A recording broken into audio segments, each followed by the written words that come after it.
Não pode haver dois senhores. E em Gênesis 1, já existe outro Senhor que não é Deus.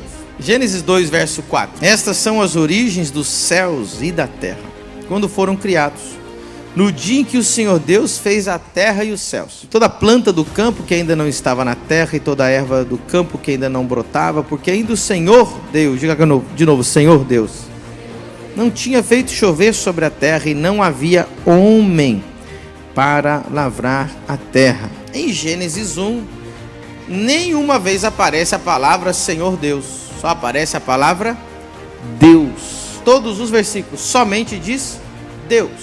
Gênesis 2 aparece Senhor Deus. Gênesis 1 fala da criação. Deus criou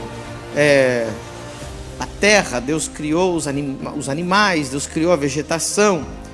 Mas já em Gênesis 2 é o que? Deus cria o Éden e Deus cria o homem.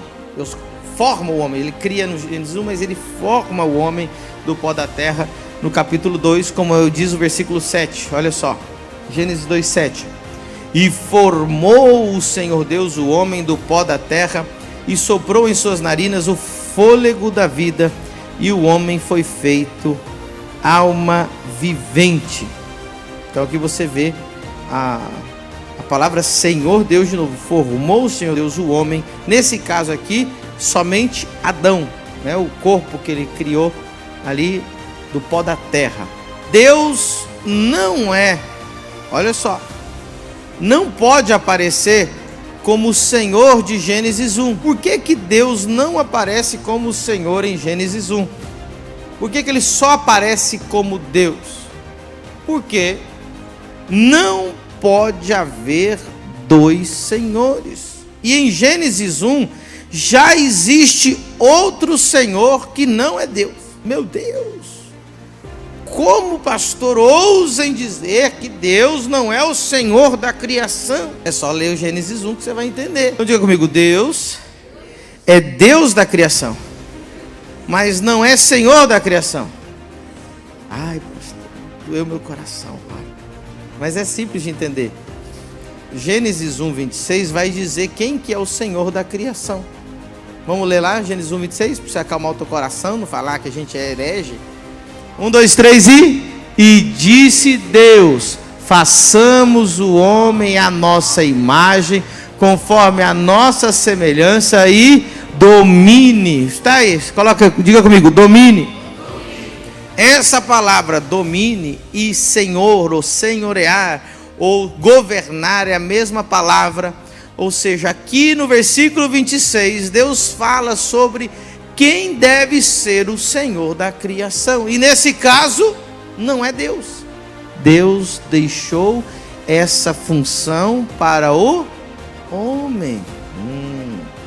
Está fazendo sentido agora? Mas eu vou explicar uma situação para você nunca mais entrar em conflito com isso. Nem todo mundo que é dono é senhor. Quem aqui, como eu, mora de aluguel? Mora de aluguel? Ok. Então, se você mora de aluguel, você não pode discutir comigo. Você vai entender isso aqui muito simples. Por exemplo, se você falou que mora de aluguel, você está dizendo que na sua casa existe outro proprietário. Sim ou não? O proprietário construiu, pagou, fez, né? Ele que pagou, ele que fez a construção. Porém, um dia ele fez um contrato com você, dizendo o seguinte: a partir desse contrato você vai pagar para ser senhor dessa casa. Você vai morar aí. Eu faço uma pergunta para você. Aí você que levantou a mão. Se o proprietário da tua casa chegar lá e abrir a porta, ele pode? Ah, mas ele é o dono. Ele que pagou, ele que construiu, ele ainda fez do jeito que ele quis. Então quem que é o senhor da sua casa? Não é você? Mas você não é dono.